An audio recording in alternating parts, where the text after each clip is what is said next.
po, yun yung mga mangrove tree. May male mangrove tayo, tabigi, female Madami mangrove. kung ano dito, yung crab. Opo, may yung mga mud crab, no? Mud crab, clams, mud lobster, tamilok. So we'll try to eat tamilok po. Sinong Hindi pa ako nakatingin.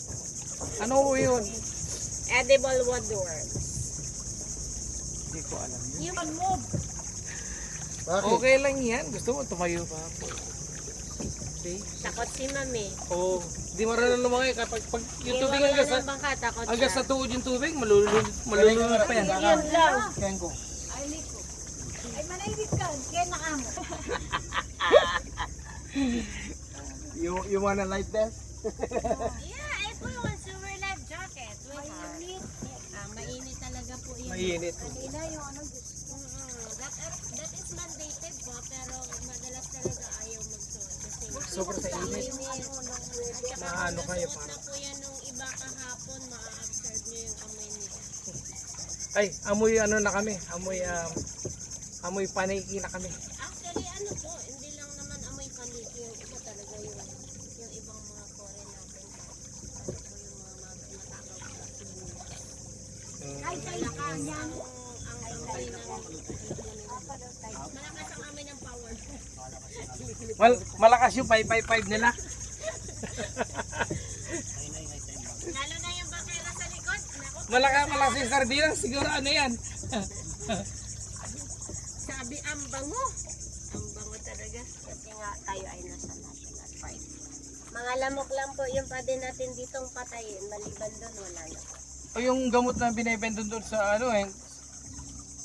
Yung alin po? Nag-work ba yun? Yung nakabote? Yung mga pang-spray. Oo. Citronella po yun. Niluluto lang yun, sir. Laluan lang nila ng ano po, ng olive oil. Pirin. Matibay yung mga lamok dito. Tatawanan lang tayo. Yung lamok ng bakawan, maliliit. Walang dengue, walang malaria, pero makati pag nakakagat. So prepare nyo lang po yung sarili nyo po, wag matakot kasi may BB python sa unahan. Okay. Pwedeng picturean kasi hindi naman uwi kapag walang picture. Kaya kailangan may picture. Pause ko muna.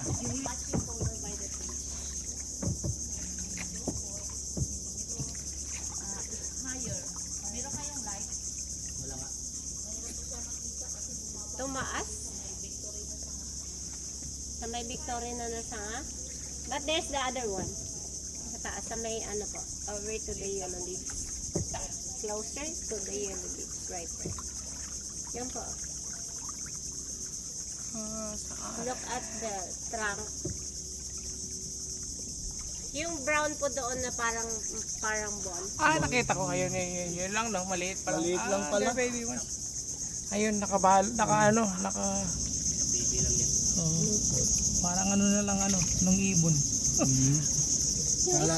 Kala ko kasi laki nung napanood kong anaconda. Kahapon po, ganito kalaki. Mataba-taba din. Wala ngayon. Dalawang araw kasi namin nakita yun eh. Tapos kahapon wala ng branches. Ganon po yan yung female at saka male mangrove. Kaya may mga ugat po silang ganito. Ito yung stealth roots. Kasi once na umabot sila sa lupa at naging stable, pwedeng humiwala yung kanilang trunk sa pinaka-membrane. Ito naman, boardwalk ko namin dati yan. Hindi natin nagagamit ngayon kasi under renovation. So yung bird watching po, 6 to 7 o'clock in the morning, mas maaga.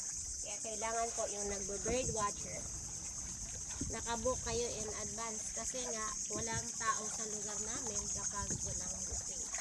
May maaga lang po mag-a-assist kapag may nakabook na bird watcher. Yung mga old tree po, ito na sila. Yung malalaking puno. Yun pa yung tutundong. At ito, opo, 100 up to 200 years. Wow. Yung tubig ba hanggang doon sa Pag halimbawa O ito lang river na dito. pag high tide po, puno ng tubig yung buong area. Kapag low tide pa lang po, against tayo sa current. Then yung mga fallen logs na nakikita nyo, yan po yan yung natumba Yung sa ano. Yung bagyo. 2021. Bagyong Odette. December 17. Mm-mm. Taon na ang nakalipas. Pero yan po, hindi pa sila bulok. Kasi syempre hardwood yung mangrove. Oo. Hindi agad-agad na bubulok. Kaya nga pag inuling po yan ay first class.